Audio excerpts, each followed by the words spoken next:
গল্পের শুরু হয় আমেরিকার এক নামী বিশ্ববিদ্যালয় MIT থেকে। এখানে আমরা প্রফেসর জেরাল্ডকে গণিতের ক্লাস নিতে দেখি। ক্লাস শেষে তিনি ব্ল্যাকবোর্ডে একটি জটিল ম্যাথের প্রবলেম লিখে দেন।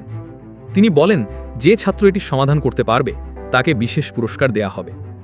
পরে আমরা দেখি উইল নামের এক যুবককে। সে আসলে এখানে কোনো ছাত্র নয়, বরং ক্লিনারের কাজ করে। রাতে ক্লাসরুমে এসে সে সেই কঠিন সমস্যাটির সমাধান করে ফেলে। কয়েকদিন পর প্রফেসর বোর্ডের সমাধান দেখে অবাক হয়ে যান। তিনি ভেবে নেন তার কোনো ছাত্রই হয়তো এটা লিখেছে, কিন্তু কাকে ধন্যবাদ দেবেন তা বুঝতে পারছিলেন না।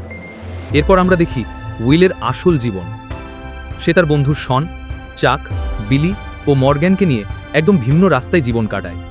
প্রায় মারামারি, মদ খাওয়া আর সময় নষ্ট করায় তাদের রুটিন। একদিন প্রফেসর জেরাল্ড উইলকে ধরে ফেলেন। প্রথমে অবিশ্বাস হলেও পরে তিনি বুঝতে পারেন এই ছেলেটির অসাধারণ প্রতিভা আছে। কিন্তু উইল কোনোদিন স্কুলও শেষ করেনি, অথচ গণিতের এমন কঠিন সমস্যার সমাধান করে ফেলছে। প্রফেসর জেরাল্ড সিদ্ধান্ত নেন তিনি উইলকে সাহায্য করবেন। কিন্তু উইল বারবার পুলিশের ঝামেলায় পড়ে।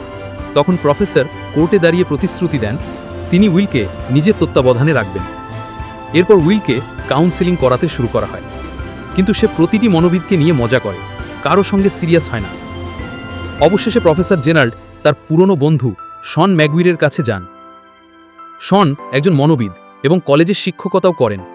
প্রথমে তিনি উইলকে নিতে রাজি হন না, কিন্তু পরে চেষ্টা করতে সম্মত হন।